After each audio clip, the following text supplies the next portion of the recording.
Hey, what's going on? We went from the exhibit floor, we dried up from all the sweat and all the everything. No confunk here. But we're at the Hard Rock now we get to see him now, Jason Liles. You guys have heard him on the show a couple times. Jason, how's it going? It's going so great. Thank you for having me. Thank you so much. Yeah, How are you doing? Doing fantastic. Having fun today. Now, have you had a chance to walk around? I know you were here one day last year, but this is your first full San Diego Comic-Con experience. Have you had a chance to walk out there and experience it? Not a little bit, but yesterday was a pretty busy day. So I was at my booth for a few hours, and I had interviews in the morning, and I had interviews in the afternoon, and so by the time it was done, and then I just went to parties and hung out with friends and whatnot. But I'm nerding out pretty hard, just seeing everything, and I did go to a panel yesterday, and going to see what other panels I can go to. But I'm going to get some good walking around time. Probably tomorrow and Sunday. As well as tomorrow, I'm going to go to the Big George statue at 2 p.m. out there and meet some fans if they want to come by and say hi. I was about to say that actually. For those who may be wondering, I know the name sounds familiar. Where is he is George in Rampage, which is out on Blu-ray, DVD, and I think it's out digitally also. Yes. Yeah, it's all out. If you can get in your collection. I'll let you, because I don't know how much, this is Comic-Con after all, I don't know how much you can say about it. You're going to be in a pretty big, pun intended, movie next year. Yeah, I can't say too much. I mean, I know director Mike Doherty, and he had contacted me about Krampus. We got in touch about that years ago, and we're talking about maybe working together, and that didn't work out, but we stayed in touch. And then he reached out to me about this and was like, you want to do some Godzilla stuff? And I was like, yeah, what does that mean? And I can't go into the details of exactly what I do, but I help bring Ghidorah, Godzilla's all-time arch enemy, to life, which is amazing. And as well as Rodan, the pterodactyl. Now with Ghidorah, I don't know if this is spoilery, but it's not a spoiler. We know he has 3 heads. How are you going to bring that to life? I am one of several people that help bring him to life, and that's all I can say right now. Yeah. Secrets. See, he's got it down. Second day, and you already know how to answer questions at Comic-Con.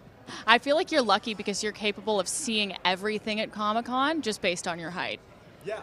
That's kind of how that is just in the world for me. Like, people ask me, what's it like being able to just see the whole? It's like, I don't know what it's not like. It's just normal. I just see above everything, and I can see the tops of people's heads, and I can, oh, no, he's way over there. Well, yeah, we'll make his way. I see him, you know. Fans spot you from miles away. Yes. Well, most aren't like, that's George, right? Yeah, I can tell. I don't get that. So it's not like I walk in there and I get swarmed. I get stopped by like 2 people all day, and I'm like, thank you for saying hello. It's so you saw the behind the scenes or something. But I do see everyone's like, oh, wow, that guy's tall. Or I'll hear somebody like just walking here earlier is like, whoa, that dude's tall. Just like I hear it as I walk by, as if they think I can't hear up here or something. I got it a lot on the subways in New York. A lot of times, like, I would hear people, or people with, you know, you have no personal space, and someone's like right there, and people would give me a lot of like they would just turn around and see my butt or something standing next to them. Now, if you remember, we did the Comic-Con episode with you, and I jokingly said, what will you not sign? Because it will bring all kinds of stuff. Now, have you been at the booth? Have you gotten anything weird? No, I've gotten nothing weird yet.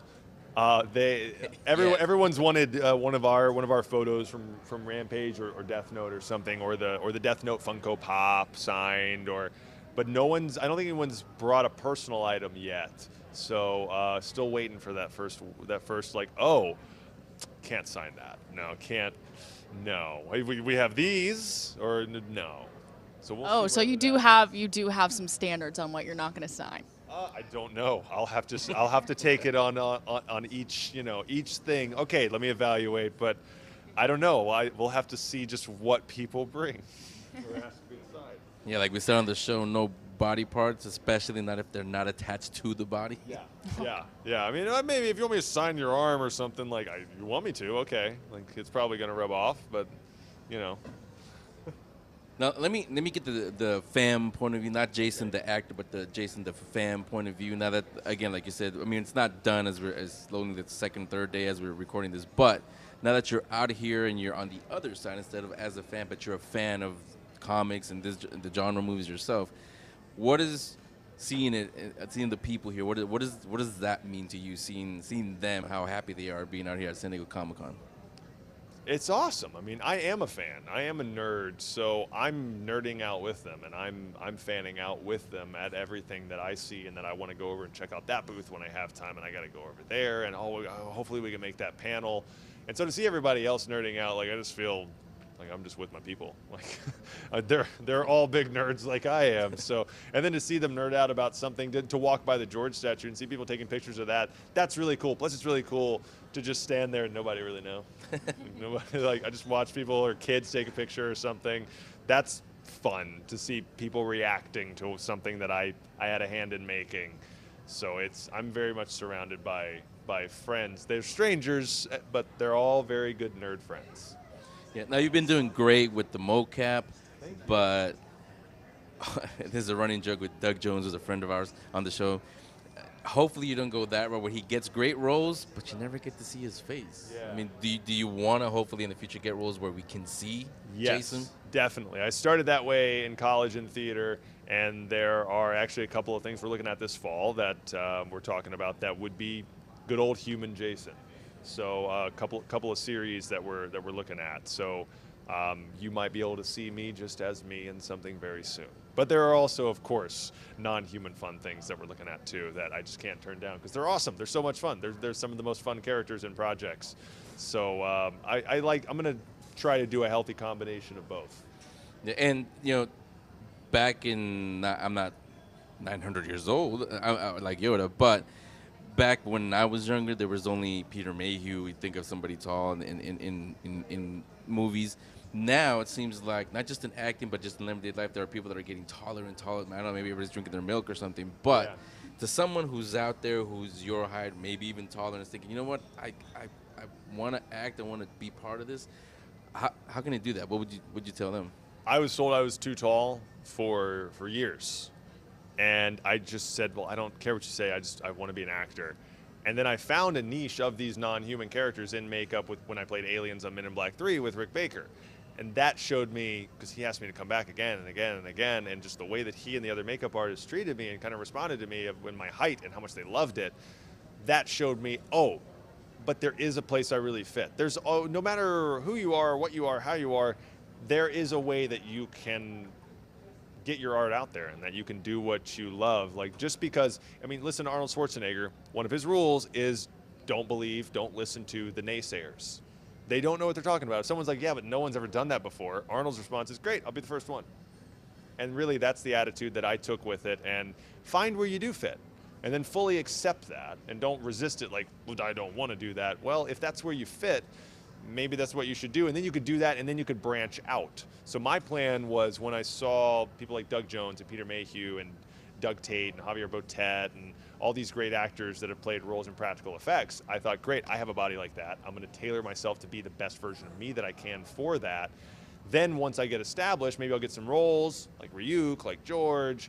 Then I'll become a little bit more known. I'll have some credibility. Then I can branch out and do things that people might not think of immediately when they see my 6'9" tall, slender self. So just keep at it and don't listen to people, really. And find where you fit and make yourself the best version of that. Learn from pros, but there's nobody like you. Like a lot of people are like, oh, you're the next Andy Serkis. That's an amazing compliment that still doesn't quite register, that people have been saying for like a year. And it's really weird. I remember the first time I saw an article and I just saw like our names in the same sentence. I was just like, what is happening? But I say, no, there's one Andy Serkis and there's one Jason Liles. And we might have similarities, but we have differences. So I could talk about that all day, though. Yeah. You got something? Go I was ahead. going to go actually with that is this is probably way into the future, just starting out with your acting career. But would you be interested in going from acting to maybe directing, getting behind the camera?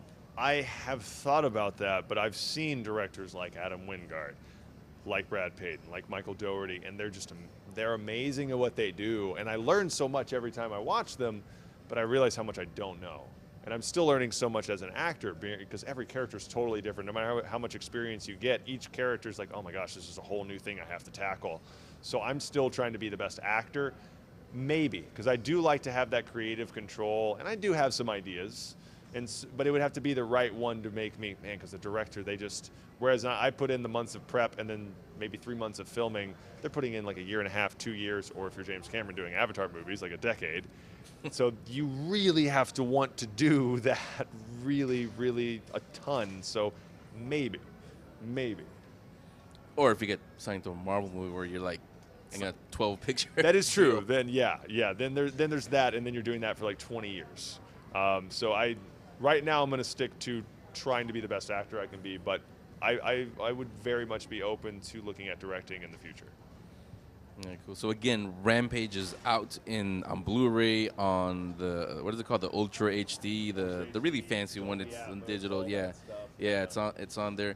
Godzilla, can't talk too much about it, but we will this time next year. Well, no, it comes out before Comic-Con, right? Yeah, We'll talk about it like crazy after. Yeah, we next can year, spoil and get into everything, so we'll save that conversation for next year. In the meantime, tell them where they can follow you, their websites, everything. Yeah, the Jason Liles, Liles. The Jason Liles on Twitter and Instagram. Follow me on there. I give all updates of what I'm going to be doing and where you can find me, where you can see me, all that stuff. So that's the best place to keep up to date with me. So Jason Liles, thanks, Jason. Absolutely. So good to chat with you. Good to see you. Yeah.